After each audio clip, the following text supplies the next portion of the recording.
Fermented herring, or Surströmming, from Sweden is a food that strikes fear and fascination in equal measure.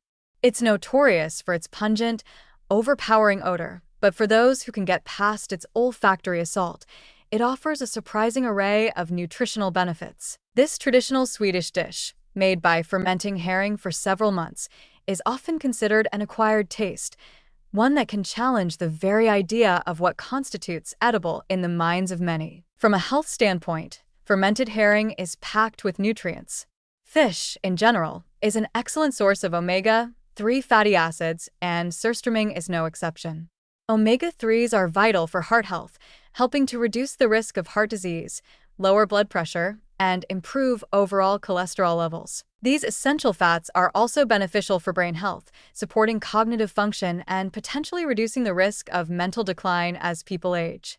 Surströmming is also rich in protein, which is essential for muscle repair, immune function, and overall growth. Additionally, fermented foods like surströmming are known for their probiotic content, which helps to support gut health by promoting the growth of beneficial bacteria in the digestive system.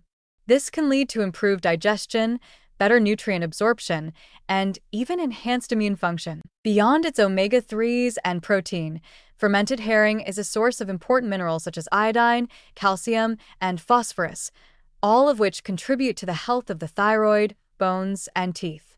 The fermentation process also boosts the bioavailability of certain nutrients, making them easier for the body to absorb. For individuals who may be looking for an alternative source of these nutrients, especially those who do not regularly consume other types of fish, surströmming could provide an excellent option.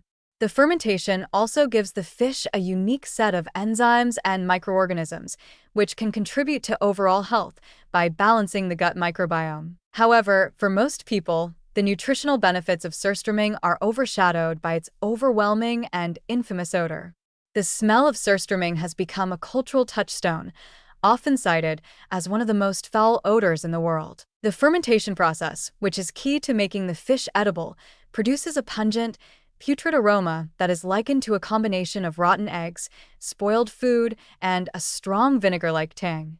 The smell is so intense that it is often recommended to open the cans of surströmming outdoors, as the odor can linger in a room for hours, if not longer. Even those who have a fondness for the dish and its strong taste acknowledge the challenge that comes with its scent, which can be enough to deter many from ever attempting to try it. For those who do brave the smell, the taste of surströmming is just as intense.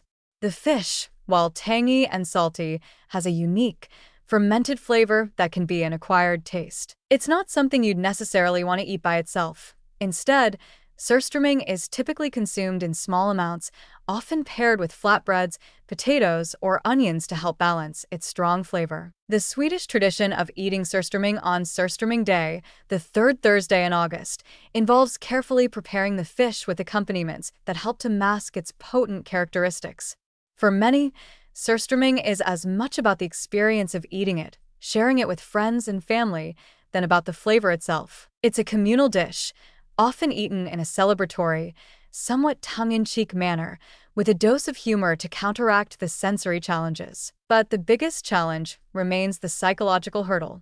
The mere thought of eating something so intensely fermented, with such a revolting smell, can make the idea of trying surströmming a non-starter for many people. Even if you understand its cultural significance and appreciate the nutritional benefits it offers, the idea of eating something that smells so awful can feel deeply unsettling. For some, the mere suggestion of eating surströmming can evoke feelings of disgust or nausea, further reinforcing the idea that this is food that is not meant for me. Despite this, surströmming is a food deeply rooted in Swedish culture, and for many, it's a nostalgic part of their culinary heritage. The fermentation process that makes surströmming so distinctive was originally developed as a way to preserve fish before refrigeration, a technique that allowed Swedish fishermen to keep fish for long periods. Over time, this preservation method became embedded in Swedish food traditions, and surströmming became a beloved dish, especially in the northern parts of Sweden.